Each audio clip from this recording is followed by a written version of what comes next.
Bonjour, aujourd'hui je vais vous montrer comment vous créer une salle de rencontre sur la plateforme Whereby pour votre rencontre de parents.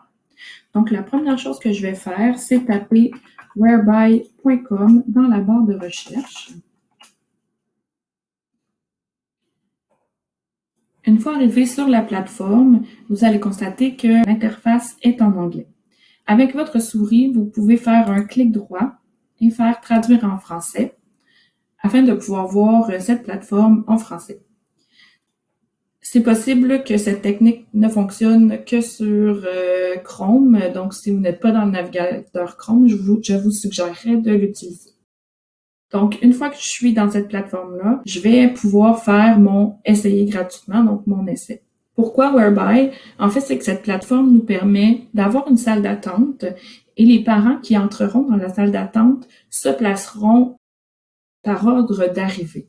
Malheureusement, les plateformes que nous connaissons déjà et que nous utilisons déjà dans notre centre de service scolaire placent les parents en ordre alphabétique, ce qui fait en sorte qu'un parent qui voudrait venir sans rendez-vous à ma rencontre, dont par exemple le nom de famille terminerait par T, va toujours se faire déclasser par les parents dont le nom de famille commencerait par une lettre antérieure. Donc évidemment, c'est pas ce qu'on veut. On veut pas que nos parents se fassent déclasser toujours puis qu'ils attendent dans la salle d'attente pendant de nombreuses minutes ou voire heures. Donc, Whereby nous permet de faire entrer les parents et il les classe par ordre d'arrivée. Donc, je vais appuyer sur Essayer gratuitement. Donc, ce que je vous conseille de faire, c'est de vous inscrire avec votre compte Google du centre de service scolaire. Dans mon cas, je vais choisir un compte personnel puisque j'ai déjà un compte avec mon adresse du centre de service scolaire. Donc voilà, je sélectionne mon compte et je vais choisir le compte gratuit. Maintenant, je veux créer un nom à ma salle. Donc, si j'étais enseignante au secondaire, j'écrirais probablement mon nom complet, puis ma matière.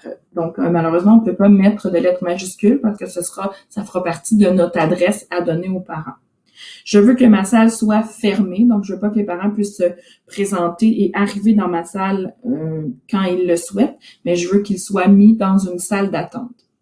Une fois que ma salle d'attente est bien fermée, je vais ajouter sa salle. Avec le compte gratuit, vous avez le droit à seulement une salle, mais vous en avez amplement pour votre rencontre de parents. Donc ici, c'est ma salle personnelle. Je peux venir copier le lien de ma salle ici. C'est ce que je vais faire. J'en aurai besoin. C'est ce lien-là que je vais remettre aux parents. Nous discuterons dans une autre capsule de la façon, ou à la fin de cette capsule-ci, la façon dont partager ces liens-là aux parents. Donc, je vais entrer dans ma salle. Et dans ma salle ici, je vais remettre en français, voilà, dans ma salle ici, je dois demander la permission, je dois autoriser la caméra et le micro. Donc, je vais demander la permission ici. Et vous voyez, j'ai une petite fenêtre qui est apparue ici. Je vais appuyer sur autoriser. Donc, à ce moment-là, les parents pourront me voir et m'entendre dans ma rencontre. Donc, je vais entrer dans la pièce. Donc, je suis dans ma salle de rencontre. Puis ici, présentement, il n'y a personne et j'ai encore le lien pour ma rencontre à remettre aux parents au cas où. Je sais bien indiquer que cette salle est fermée. Donc, les parents qui voudront participer devront demander l'autorisation.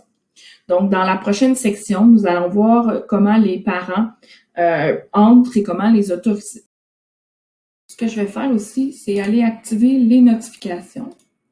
Donc, je veux autoriser les notifications lorsque quelqu'un entre dans ma salle ou demande un accès. Langage ici, je vais laisser anglais, je ne veux pas espagnol. Voilà.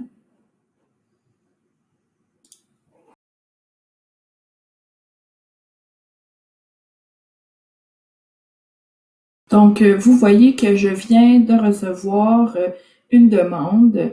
Donc, je vois la personne qui a demandé à rejoindre. Si j'avais, dans le fond, je peux soit laisser entrer la personne ou je peux appuyer sur voir qui.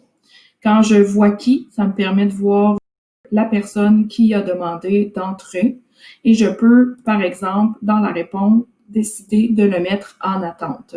Si j'avais déjà un parent, par exemple, je peux le mettre en attente. Donc, je vois maintenant mère de Justin, donc on recommandera aux parents d'inscrire le nom de leur enfant.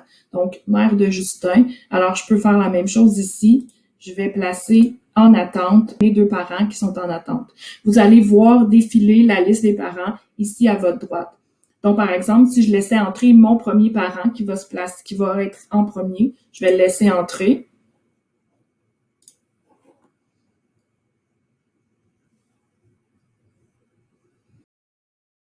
Ah, il est rentré et il est reparti. Donc, ce parent-là étant parti, je peux maintenant aller dans les participants, voir les participants et je pourrais venir laisser entrer mon deuxième parent. Bonjour Karine, mère de Justin. Donc, si je faisais ma rencontre avec Karine, j'ai même un chronomètre là, que je peux activer ici. Puis quand j'ai terminé ma rencontre avec Karine, ben, elle pourra seulement appuyer sur sortir ici. Ou moi, comme enseignant, je peux appuyer sur les 3 points et décider de la retirer. Donc, merci Karine de ta participation à la rencontre de parents. Je te retire de la rencontre. Au revoir. Je peux aller voir dans les participants qu'il me reste. Donc, mon deuxième participant a quitté la réunion. De cette façon-là, vos parents vont se placer en ordre d'arrivée pour que vous puissiez les rencontrer. Ce sera important de leur mentionner à vos parents qu'ils pourraient avoir un délai d'attente. C'est sûr que fonctionner par rendez-vous, c'est pour les parents, mais en fait, il y aura moins d'attente. Mais on sait que dans plusieurs écoles, la rencontre de parents se fait déjà en attente, là, dans des files devant l'enseignant.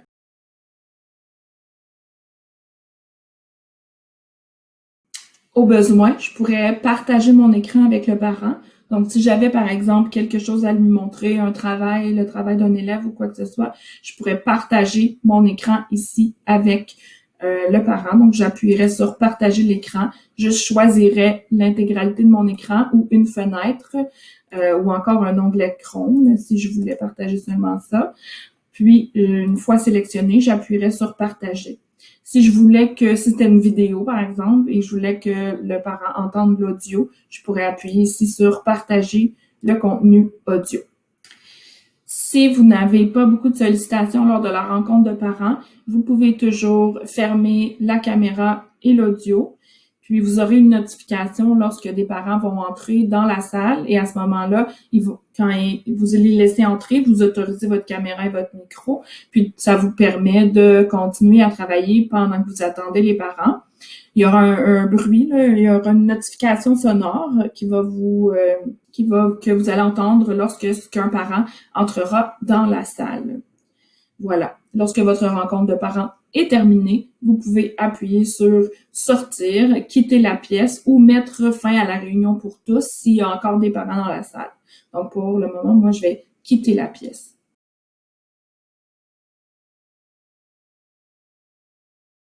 Donc, on se rappelle que pour envoyer le lien aux parents, dans ma réunion, j'ai le lien ici là, pour me connecter, pour me contacter. Donc, je vais appuyer sur copier le lien. Donc, vous allez recevoir un modèle de ce type. Vous pourrez l'adapter, bien entendu, pour répondre le plus convenablement aux besoins de votre école. Ce qu'on vous suggère, c'est de prendre ce lien-là, de venir souligner comme ça le nom de l'enseignant et à l'aide de l'option « Insérer un lien », voilà ici, je vais aller coller le lien de l'enseignant. Et voilà, donc maintenant, les parents pourront accéder à mon lien en appuyant sur mon nom. On peut faire ça pour tous les enseignants. Une fois que mon document est bien rempli, vous pourriez bien sûr changer la date, ajouter le nom de votre école, le logo et tout ça. Mais ensuite, je vous suggère 2 façons de faire pour partager ce document aux parents. La première, en fait, ce serait de partager le lien de ce document aux parents en appuyant sur « Partager ». Ensuite, vous devrez aller ici modifier les paramètres puisque présentement, ce document-là est accessible seulement aux employés de la commission scolaire de Portneuf. Donc, ce que je vais vouloir faire, moi, ici, c'est de permettre l'accès à tous les utilisateurs disposant du lien Mais bien entendu, je dois m'assurer qu'ils ont cette autorisation en tant que lecteur seulement, qu'ils ne pourront pas modifier le document. L'avantage avec cette technique-là, c'est que si jamais vous réalisez qu'il y a une erreur dans le document et qu'il y a un lien qui est pas bon pour un des enseignants, mais si vous le modifiez tout de suite dans le document, il va se changer pour tous les parents puisque les parents y auront accès avec le lien. Une autre façon de faire, ce serait de faire fichier, télécharger et de télécharger ce document-là en format PDF et d'envoyer le PDF aux enseignants, aux parents à l'aide d'un courriel. Donc ici, je viens avoir mon téléchargement du PDF. Donc si j'ouvre mon PDF, voilà, les parents pourront avoir ça avec les liens intégrés. Bien entendu, avec cette technique, ce sera malheureusement pas possible pour les parents de voir les changements s'il y a des changements. Donc si par exemple j'avais mis le mauvais lien à Valérie, il restera mauvais pour les parents même si je le change dans le document original. J'espère que cette capsule vidéo vous aura été utile. Merci, au revoir.